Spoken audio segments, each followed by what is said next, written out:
Hello dear student, कैसे हैं आप? उम्मीद है कि आप अच्छे होंगे। हमारे चैनल नावोदय जेनिक्स में आपका स्वागत है।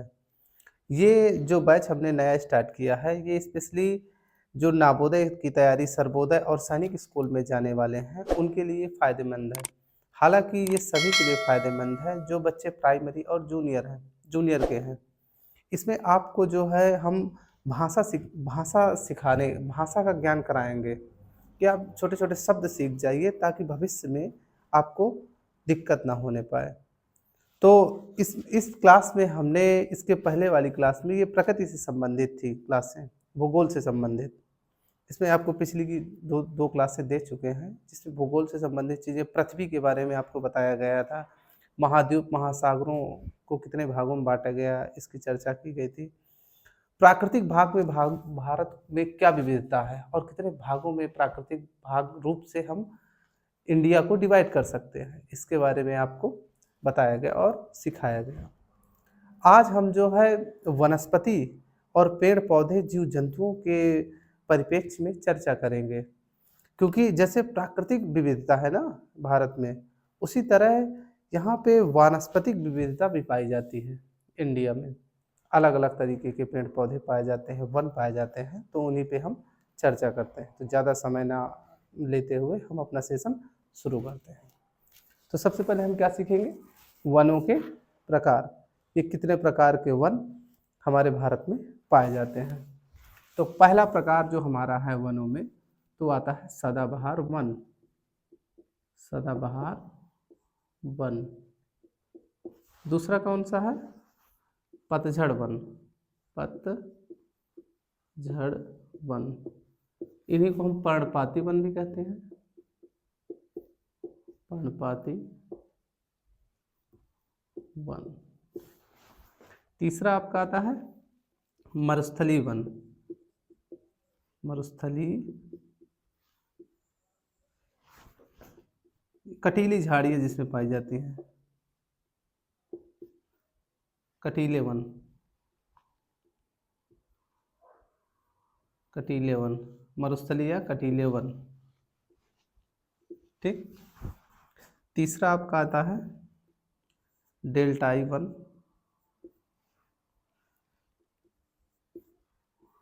डेल्टाई वन। पांचवा आपका आता है पर्वतीय वन। पर्वतीय वन।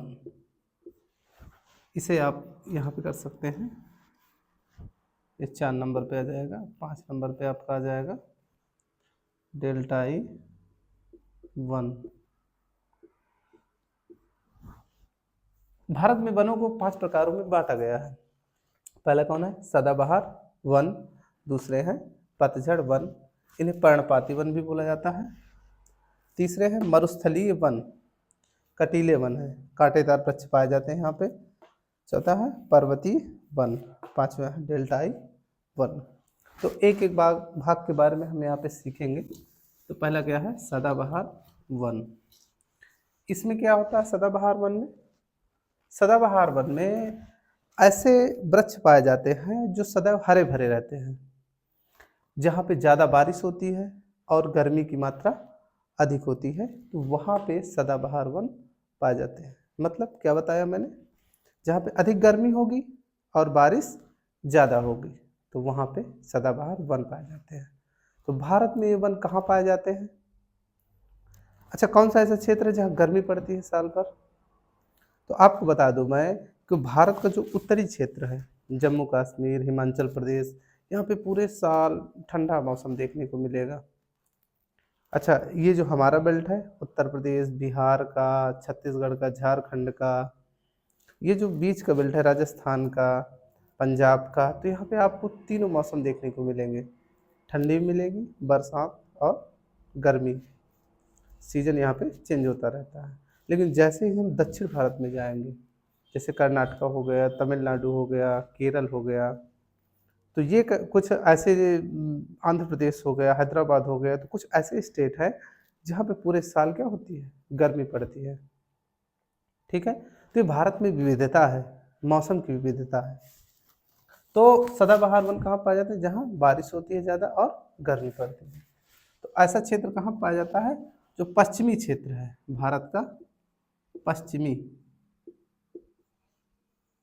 पश्चिमी घाट है, पश्चिमी क्षेत्र है, और उत्तर पूर्व का पर्वतीय क्षेत्र, उत्तर पूर्व का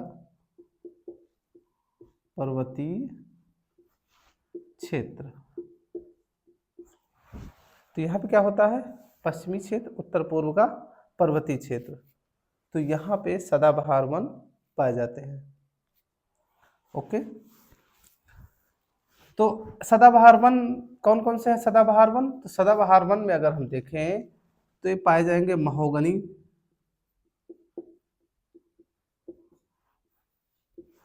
और रबड़, आपका ताड़, रोजवुड,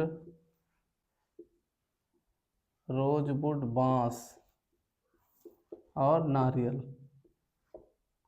देखिए ये कुछ वृक्ष हैं जो सदाबहार वन में आते हैं। कौन कौन से वृक्ष हैं? महोगनी, रबड़, ताड़, रोजवुड, बांस और नारियल। इन्हें आप अच्छे से रट लेंगे। सदाबहार ये वृक्ष हैं जो सदैव हरे भरे रहते हैं। ठीक है, अब दूसरा क्या आता है देख लिया आपने। दूसरे में आपका आता है पर्णपाती पतझड़ वन, पतझड़ वन, इन्हें बोलते हैं पर्णपाती वन, पर्णपाती वन। पर्णपाती वन में कैसे वृक्ष आते हैं? पर्णपाती वन में ऐसे वृक्ष आते हैं जो मौसम के हिसाब से अपनी पत्तियां गिरा देते हैं। इनमें पत्तियां क्या होती हैं? गिर जाती हैं। जैसे ही शीतकालीन समाप्त होता है, ठंडियां खत्म होंगी, तो जैसे ही ठंडियां खत्म होंगी तो पत्तियां अपनी गिरा देंगे और नई पत्तियां इसमें समय के हिसाब से उत्पन्न होंगी। तो इसमें आप बहुत से वृक्षों को आप देखेंगे, जैसे पीपल हो गया और नीम हो गई, बरगद हो गया, ठीक है, बरगद हो गया, महुआ हो गया, ये सब कुछ ऐसे बहुत सारे वृक्ष हैं जो पतझड़ और पर्णपाती वन के तहत आते हैं। ठीक है, तो इसकी विशेषताएं भी आप जान गए कि पतझड़ वन किसे कहते हैं? पतझड़ वन ऐसे वन जो हर साल अपनी पत्तियां गिरा देते हैं, फिर नई पत्तियां समय के हिसाब से आती हैं, तो उन्हें हम कहते हैं पतझड़ वन। इन वनों में पीपल, नीम, बरगद, महुआ और बहुत से ऐसे वृक्ष आते हैं। तीसरे वन कौन से हैं आपके? तीसरे वन है मरुस्थलीय वन, मरुस्थलीय वन। मरुस्थलीय वन मतलब जो मरुस्थल में वन होते हैं, इसके तहत कटीली झाड़ियां आती हैं। मरुस्थल में कटीली झाड़ियां आती हैं। इसमें जो है आपके कटीले वृक्ष आते हैं, जैसे किसका है? बबूल का वृक्ष हो गया, नहीं बबूल का आ जाता है, कीकर का आ गया, और आपका खजूर आ गया, और खेजड़ी आ गया। तो देखिए ये कुछ वृक्ष हैं जो मरुस्थलीय वन के तहत आते हैं। मरुस्थलीय वन में क्या होता है कि बारिश तो होती नहीं है, इसलिए कांटेदार वृक्ष आते हैं। तो इन वृक्षों को आप जो है, इन जो वृक्ष आते हैं मरुस्थलीय वन के तहत, इन्हें आप रट लेंगे। चौथे में क्या आता है? पर्वतीय वन, पर्वतीय वन। पर्वतीय वन क्या होते हैं? पर्वतीय वन में क्या होता है कि जैसे जैसे ऊंचाई पर्वतों की बढ़ती चली जाती है, तो मौसम और जो वर्षा होती है उसमें परिवर्तन होने लगता है। तो इसमें भी डिफरेंट टाइप के वृक्ष पाए जाते हैं पर्वतीय वनों में। तो पर्वतीय वनों की अगर बात करें हम, तो इसमें आ जाएंगे देवदार हो गया, और चिनार हो गया, स्प्रूस और बर्न, ये सब आते हैं पर्वतीय वन के तहत। कौन कौन से हैं? देवदार, चिनार, स्प्रूस और बर्न। ठीक, पांचवा हमारा क्या बचा है? पांचवें हमारे बचे हैं डेल्टाई वन। डेल्टाई वन। डेल्टाई वन में क्या होता है कि ये वृक्ष जो होते हैं ये मरुस्थल में मरुस्थल नहीं, दलदली क्षेत्रों में होते हैं। दलदली क्षेत्रों में। दलदल क्या होता है? दलदल मतलब होता है कीचड़। ये समुद्र के किनारे वृक्ष पाए जाते हैं, समुद्र के किनारे पाए जाएंगे। और एक क्षेत्र जो डेल्टा बनता है, डेल्टा मतलब होता है जब कई नदियां मिलकर एक मैदान को बनाती हैं तो उसी को हम डेल्टा कहते हैं। तो गंगा ब्रह्मपुत्र का जो डेल्टा है, गंगा ब्रह्मपुत्र का,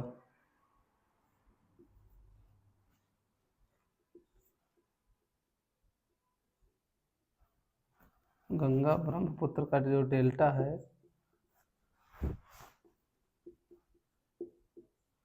पश्चिम बंगाल में जो बनता है, तो वहां पे सुंदरी नामक वृक्ष पाए जाते हैं। सुंदरी नामक वृक्ष, सुंदरी नामक वृक्ष पाए जाते हैं। इसीलिए इस क्षेत्र को पूरा सुंदरवन का क्षेत्र बोला जाता है। क्यों? क्योंकि सुंदरी नामक वृक्ष पाए जाते हैं। और यहीं पर नारियल के वृक्ष पाए जाएंगे जो डेल्टाई क्षेत्र होगा, और ताड़ के वृक्ष पाए जाएंगे। ठीक, तो ये आएगा डेल्टाई वन। डेल्टाई क्षेत्र पे इस तरीके के वन पाए जाएंगे, सुंदरी और नारियल और ताड़ के वृक्ष पाए जाएंगे। तो हमने क्या किया, हमने जो है वनों के विभाजन के आधार पे 5 प्रकार के वन पढ़े हैं। पहला वन हमने क्या पढ़ा है? सदाबहार वन। दूसरे हमने पतझड़ वन। तीसरे मरुस्थलीय वन। चौथे पर्वतीय वन। और लास्ट में हमने डेल्टाई वन। तो ये भारत की वनों के आधार पर विविधता देखने को मिलती है, जो अलग अलग क्षेत्रों में अलग अलग तरीके के वृक्ष पाए जाते हैं। तो इस चैप्टर को और इन सब जितनी भाषाएं मैंने लिखाई हैं इन्हें आपको अच्छे से पढ़ लेना है और इन्हें याद कर लेना है।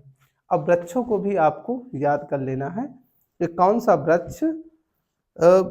वृक्ष आपका सदाबहार वन में आता है, कौन सा पतझड़ में आता है, कौन सा डेल्टाई वन है, इन्हें भी आप अच्छे से याद करेंगे।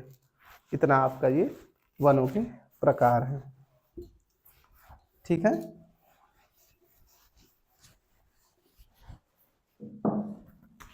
अब आता है आपका प्रमुख वन्य जीव। प्रमुख वन्य जीव। अब प्रमुख वन्य जीव में जैसे आपकी प्राकृतिक विविधता पाई जाती है, जैसे वनों की विविधता है भारत में, उसी तरह हमारे प्रमुख वन्य जीव हैं। इससे बहुत से वन्य जीव हैं, ऐसे जीव जो जंगल में रहते हैं, जैसे आपका शेर हो गया, चीता हो गया, लोमड़ी हो गई, विभिन्न प्रकार के पक्षी हो गए, तो वो वन्य जीव में आ जाते हैं। ओके, तो वर्तमान में अगर स्थिति देखी जाए तो वन्य जीव रहते हैं जंगल में, लेकिन लगातार क्या हो रहा है, जंगलों की कटाई हो रही है, जिसके कारण हमारी जो वन्य जीव है धीरे धीरे खत्म होते जा रहे हैं। और जो जैव विविधता है, जैव विविधता मतलब विभिन्न प्रकार के जीव जंतु, विभिन्न प्रकार के अलग अलग, वो जैव विविधता खत्म होती चली जा रही है, जिसके कारण प्रकृति असंतुलित हो रही है। इसीलिए इस समय वन्य जीवों को सुरक्षित करने की बहुत ज़्यादा ज़रूरत है। भारत में सरकार के तहत कुछ पहल भी की गई हैं, जैसे विभिन्न प्रकार के पक्षी विहार बनाए गए हैं जिनमें पक्षियों को सुरक्षित किया जाता है। वन्यजीव अभ्यारण्य है, वन्यजीव अभ्यारण्य बनाए गए। इन शब्दों को आपको याद कर लेना है अच्छे से। वन्यजीव अभ्यारण्य है, राष्ट्रीय उद्यान है,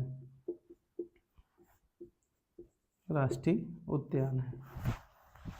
तो इनके द्वारा क्या किया जाता है, जीवों को सुरक्षित, वन्य जीवों को सुरक्षित करने का काम किया जाता है। तो आज की हमारी ये छोटी सी क्लास थी, इसे आप ध्यान से देखिएगा और समझने का प्रयास कीजिएगा। एक दो बार देखेंगे तो आपको सारी चीज़ें रट जाएंगी। ओके, ऐसे ही निरंतर जो है आप अभ्यास करते रहिए ताकि आपको सफलता मिले। ओके, थैंक यू, धन्यवाद।